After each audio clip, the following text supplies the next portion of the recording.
You ate dinner last night at 7. You woke up at 7 this morning. 12 hours without calories. The walk you're about to take will activate a molecular pathway inside your muscle cells that the identical walk after breakfast cannot reach. A second door into the same room, opened by a different key, routing fuel through machinery that breakfast shuts down. Your liver glycogen, the glucose reserve your body tapped first when the last meal was absorbed, is substantially depleted. Blood insulin is at its 24-hour baseline. Your cells have shifted their primary fuel source from glucose to fatty acids, mobilized from adipose tissue by low insulin and rising glucagon. The walk is identical. The cells are in a different metabolic universe depending on whether you ate first. 2 doors into one room? This is the distinction that changes everything for anyone over 45 with rising blood sugar. The GLUT4 transporters the post-meal walk discussion described glucose channels that migrate to the muscle cell surface when summoned can be called by 2 different signals. The question is, which signal tells them to move? After breakfast, insulin provides the signal. Insulin binds to the receptor on the muscle cell surface, activates a signaling cascade, and the GLUT4 transporters migrate to the membrane. Glucose floods in from the blood. The muscle burns it. This is the fed pathway, insulin-dependent, glucose-driven, the default mode after every meal. When you walk fasted, insulin is at baseline. The receptor is quiet. The signaling cascade is dormant. The GLUT4 transporters are sitting in their vesicles. The muscle cell needs fuel. It is contracting, consuming ATP, demanding energy, but the insulin pathway is delivering nothing. Cell opens a second door. Every cell contains an enzyme called AMPK, AMP-activated protein kinase, that functions as the cell's fuel gauge. It monitors the ratio of AMP, the depleted energy currency, to ATP, the charged energy currency. When ATP is consumed faster than it is produced, as happens during muscle contraction in a low-glucose environment, the ratio rises. AMPK detects the shift and activates. AMPK then does what insulin does. It translocates GLUT4 to the cell surface, but through a completely different signaling route. Same transporter, same glucose entering the cell, different molecular key opening the lock, 2 doors into one room. The aging discussion described AMPK as one of the activation triggers for mitochondrial biogenesis. What happens when 2 triggers, exercise and caloric restriction, operate simultaneously changes the downstream biology in ways that neither achieves alone. Second door matters more with each passing year, because this is where insulin resistance enters the physics. Insulin resistance, the condition where cells stop responding efficiently to insulin signal, impairs the first door. The receptor fires less effectively. The signaling cascade is blunted. Less GLUT4 reaches the surface per unit of insulin. The cell is partially deaf to insulin's instruction. The AMPK pathway is independent of insulin. It does not use the insulin receptor. It does not depend on the cascade that insulin resistance impairs. It bypasses the entire chain. Anyone with insulin resistance, which affects a substantial proportion of adults over 45, has an impaired first door and an intact second door. Fasted exercise opens the intact door. Fed exercise opens the impaired door. Practical consequence is specific. Fasted morning walking trains the glucose disposal system that still works. Each fasted walk increases AMPK expression and expands the GLUT4 vesicle pool in the muscle cells, building a glucose clearance pathway that operates independently of the insulin pathway that is failing. Fed walking relies on the pathway that is failing. Fed walking relies on the pathway that is already struggling to deliver glucose efficiently. If you have been told you are pre-diabetic or insulin resistant, your glucose delivery system is partially broken on one side and fully functional on the other. Fasted walking reinforces the functional side. Fed walking loads the broken side. The distinction is not philosophical. It determines which molecular pathway the muscle cells are training to use. Second door has its own age-related vulnerability, and understanding it changes the urgency of the fasted walking protocol for anyone over 50. Baseline AMPK sensitivity declines after 45. The threshold for activation rises. The energy deficit that triggered a robust AMPK response at 30 requires a deeper deficit to trigger an equivalent response at 55. The enzyme is still present. The signaling machinery is intact. But the sensitivity of the fuel gauge has drifted. It requires a stronger signal to produce an equivalent downstream activation. Chronic overfeeding compounds the drift. A metabolism that never enters. A fasted state. Breakfast at 7, snack at 10, lunch at 12, snack at 3, dinner at 7, snack at 9. Keeps insulin elevated continuously. mTOR perpetually active. And AMPK perpetually active. And AMPK perpetually suppressed. The molecular machinery that responds to energy deficit atrophies through disuse, the way any biological system atrophies without stimulation. The muscle cells lose their metabolic switching capacity because the switch was never thrown. Fasted walking reverses this drift through regular activation. Each morning of fasted walking forces the AMPK pathway through a full activation cycle. Deficit detection, enzyme activation, GLUT4 translocation, fat oxidation, upregulation. The pathway responds to use the way every biological system responds to use. Sensitivity increases, threshold drops, the response becomes more robust with repetition.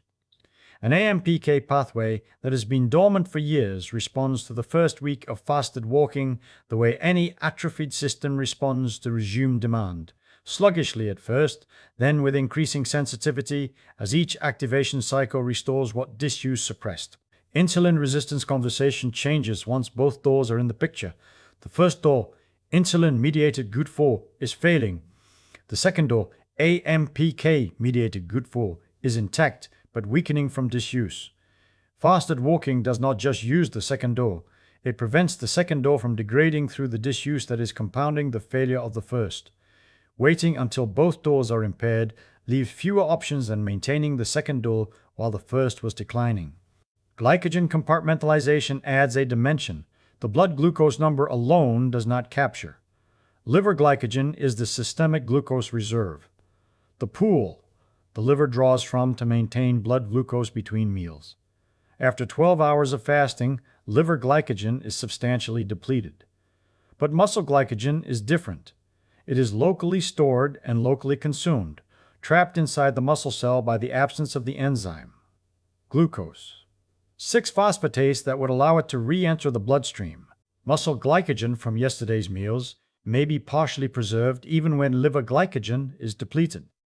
This distinction matters because AMPK activation depends on local muscle glycogen status, not just blood glucose.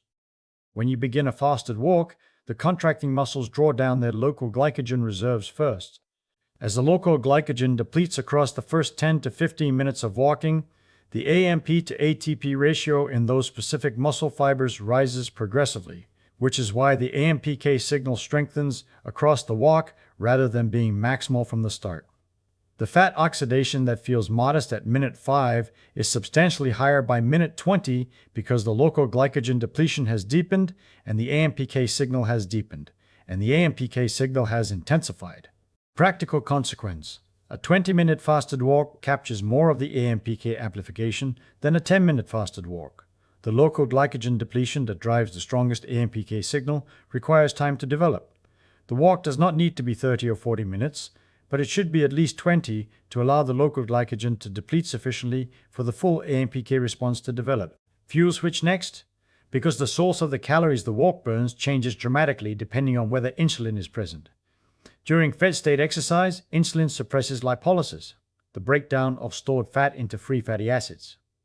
When insulin is elevated, the fat cells hold their stores. The muscle burns glucose. Fat oxidation is low. During fasted state exercise, insulin is at baseline. The suppression is absent. Lipolysis is active. Free fatty acids are mobilized from adipose tissue and delivered to the working muscles through the blood. The muscles take up the fatty acids and burn them through beta-oxidation in the mitochondria. Fatty acid oxidation during fasted exercise is approximately doubled compared to fed exercise at identical intensity, as Van Loon and colleagues documented using stable isotope tracers that track the precise fuel source of each calorie burned during exercise in both states. Walking 30 minutes fasted burns approximately twice the proportion of fat as walking the same route after breakfast. The total caloric expenditure may be similar. The source of those calories shifts dramatically toward fat in the fasted condition. Walk is identical on the outside. The fuel routing inside the muscle cell is fundamentally different. Doubling is a twofold change in the proportion of energy derived from stored fat versus circulating glucose. For anyone whose primary metabolic goal is fat reduction, the timing of the walk relative to the last meal is as significant as the walk itself. You now know which door the glucose enters through and which fuel the muscles burn. The question changes from what the muscles burn during the walk to what the walk builds inside the muscle cells for the days and weeks that follow. Well, mitochondrial biogenesis, because the fasted walk builds better cellular engines than the fed walk through a stronger activation of PGC1 alpha. The master switch for mitochondrial production, triggering the creation of new mitochondria inside existing cells when the cell detects that greater energy capacity is needed. Fasted exercise provides a stronger activation signal for this switch than fed exercise at identical intensity, because the AMPK activation is stronger. The energy deficit signal is larger when glucose is depleted, the AMPK response is proportionally greater, and the PGC1 alpha activation downstream scales with the AMPK input. Mitochondrial adaptation to exercise, the increase in oxidative enzyme density, the improvement in fat-burning capacity, the expansion of the mitochondrial network within the muscle cell is enhanced when exercise is performed in a glycogen-depleted state, as Egan and Zirith documented in Cell Metabolism. The cell, confronted with a fuel deficit, responds by building more efficient fuel processing machinery. The deficit is the stimulus, the adaptation is the response, and the fasted state amplifies the deficit. The amplified deficit produces a stronger adaptation. Practical consequence accumulates over weeks. Fasted walking regularly builds a more metabolically flexible muscle, one with more mitochondria, better capacity to switch between glucose and fat burning, and maintained oxidative capacity with age rather than the decline that sedentary fed state only metabolism produces. Mitochondrial density in skeletal muscle is one of the strongest correlates of metabolic health in aging, and fasted exercise provides a stronger stimulus for maintaining it than fed exercise at identical intensity and duration. Metabolic flexibility. The body's ability to switch efficiently between glucose and fat as fuel sources depending on availability declines measurably with age, confirmed by Kelly's respiratory quotient measurements showing reduced fat oxidation rates in older adults at equivalent metabolic demand.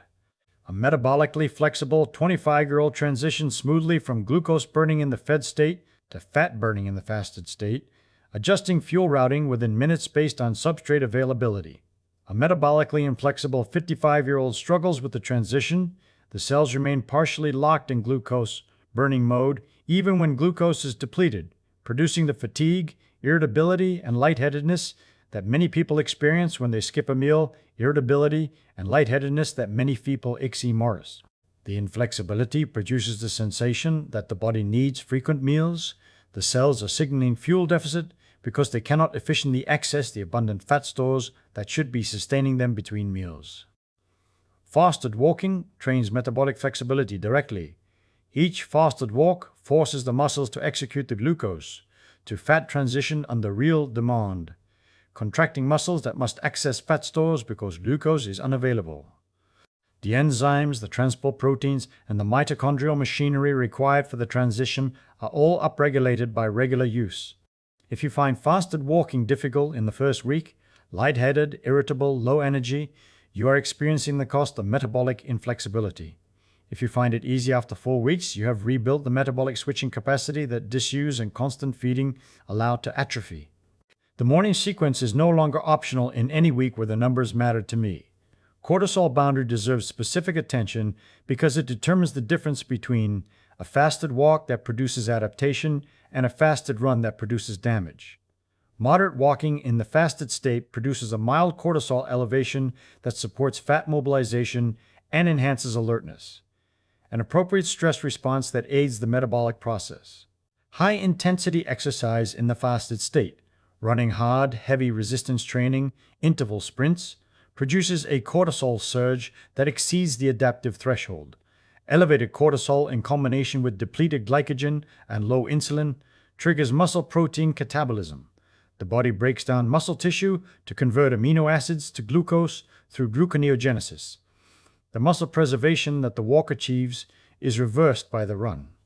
The moderate intensity that feels too easy is the intensity that activates AMPK, enhances fat oxidation, and builds mitochondria without crossing the cortisol threshold that degrades the muscle tissue the walk is supposed to maintain. Women's metabolic response to fasted exercise differs from men's in ways that matter for the protocol. Estrogen enhances fatty acid oxidation. Premenopausal women oxidize a higher proportion of fat during fasted exercise than men at equivalent intensity. This means fasted walking may be even more effective for fat oxidation in premenopausal women than the general data suggests. After menopause, when estrogen declines, the fat oxidation advantage diminishes and the metabolic response begins resembling the male pattern. But the AMPK pathway, the GUD4 translocation, and the mitochondrial biogenesis response are unaffected by menopausal status. The fasted walking protocol works across the hormonal transition. The specific mechanisms it targets are independent of the estrogen-mediated differences in fuel partitioning. One caution for women in the perimenopausal transition: the hypothalamic pituitary adrenal axis is more sensitive during hormonal instability, and some women find that fasted exercise during perimenopause produces disproportionate cortisol responses, more fatigue, more irritability, more disrupted sleep. If fasted, walking produces these effects, shortening the fasting window. Eating a small protein-based snack 30 minutes before the walk, rather than walking fully fasted, provides enough insulin suppression to maintain most of the AMPK advantage while reducing the cortisol exposure that the perimenopausal HPA axis amplifies. Insulin sensitivity improvement follows a specific timeline that reveals how quickly the AMPK pathway responds to regular fasted walking. The molecular mechanisms predict improvement within weeks. GLUT4 translocation through the AMPK pathway supplements the impaired insulin pathway from the first walk. Muscle AMPK sensitivity increases with consistent practice, and the clinical literature on moderate exercise in insulin-resistant populations confirms measurable glycemic improvement within the first month of regular practice. The timeline varies by individual baseline and consistency, but the direction is consistent across every population studied. That timeline, measurable improvement in 1 week, fasting glucose declining in 4, the 3-month marker shifting in 8, is what the numbers looked like once the morning walk preceded breakfast instead of following it. And then, the muscle fibers that learn to burn fat, because this adaptation changes how the walk feels over weeks without you trying harder. Type 1 slow twitch muscle fibers are preferentially loaded during fasted exercise, the fibers with the highest mitochondrial density and the greatest capacity for fat oxidation. Repeated fasted walking increases the oxidative enzyme density in these fibers. More carnitine palmitoyltransferase, the enzyme that shuttles fatty acids into the mitochondria, more beta-oxidation enzymes, more electron transport chain complexes per fiber. The fibers become more efficient at extracting energy from fat without needing to switch to glucose. Downstream consequence is a shift in the lactate threshold, the exercise intensity at which the muscles exhaust their aerobic capacity and switch to anaerobic metabolism, producing lactate that accumulates and makes the effort feel unsustainable. When type 1 fibers burn fat more efficiently, the aerobic capacity extends further, you can walk faster before reaching the threshold.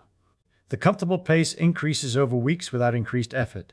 The breathlessness that used to arrive at a brisk walk arrives later, because the muscles are sustaining higher intensities on fat alone, delaying the switch to glucose-only metabolism. What you feel is not getting fitter, it is the walk is easier than it used to be. The walk is identical. The fibers changed. You now know what the fasted walk builds in the muscle. the mitochondria, the metabolic flexibility, the fiber adaptation that makes the walk feel easier without trying harder. The question changes from what the walk builds in the muscle to what the fasting state does to the brain while the muscles are burning fat. Now, the brain. Because fasted walking changes which fuel the brain runs on, and the fuel itself reprograms neuronal gene expression. After 12 to 14 hours of fasting, the liver has begun producing beta-hydroxybutyrate, BHB, a ketone body synthesized from fatty acids when glucose supply is insufficient to meet total demand. BHB enters the bloodstream and crosses the blood-brain barrier freely. Neurons take it up and oxidize it for energy, an alternative fuel to glucose that the brain uses efficiently. Mental clarity that people report during fasted morning walks is not placebo.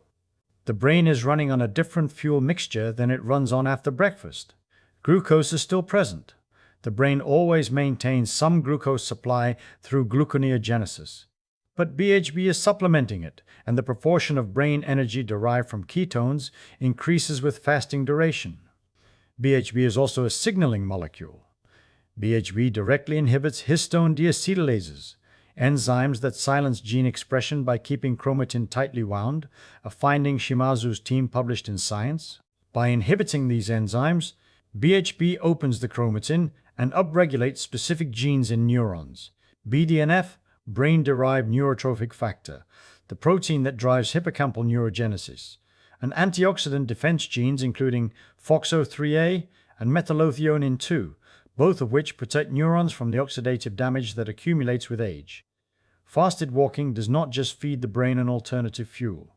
The fuel itself changes which genes the neurons express, increasing neuroprotective protein production and antioxidant defense through an epigenetic mechanism that glucose does not trigger. The clarity you feel during the fasted walk has a molecular basis, neurons running on a molecule that is simultaneously powering them and reprogramming their gene expression toward neuroprotection. Well, autophagy, because fasted exercise amplifies the cellular cleanup that fasting initiates. Fasting activates autophagy, the cellular cleanup process that degrades damaged proteins and dysfunctional organelles. AMPK activation is one trigger. mTOR suppression from low insulin and low amino acid availability is another. During fasting, both signals are active.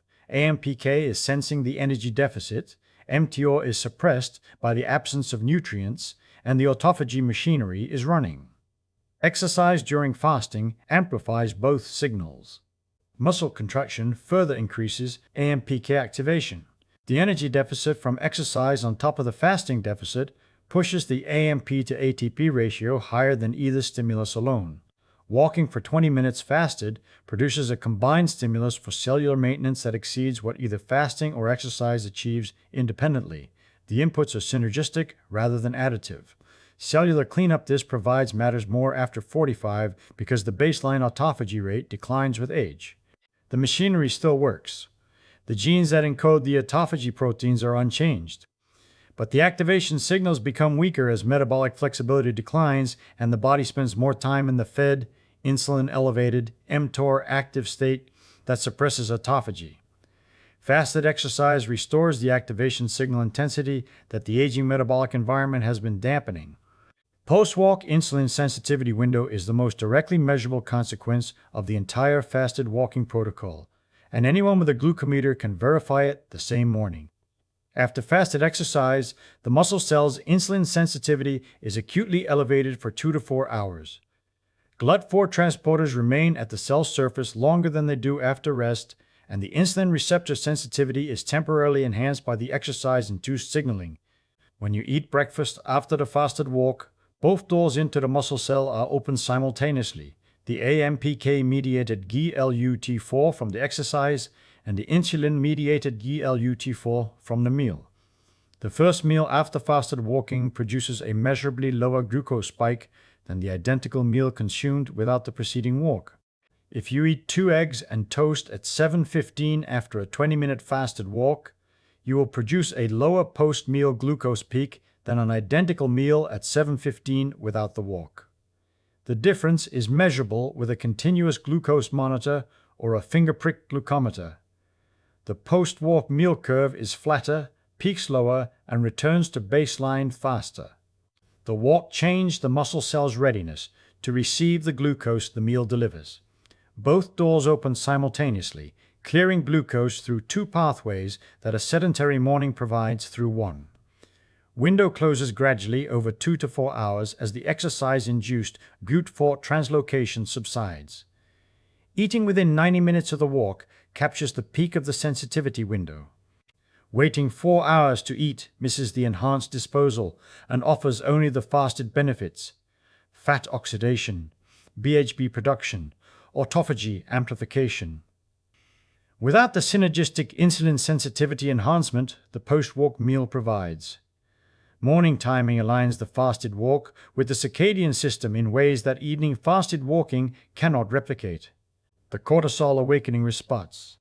The natural cortisol surge in the first 30 to 60 minutes after waking mobilizes fatty acids from adipose tissue as part of the morning activation sequence. Morning fasted walking channels that cortisol-driven fat mobilization into productive use.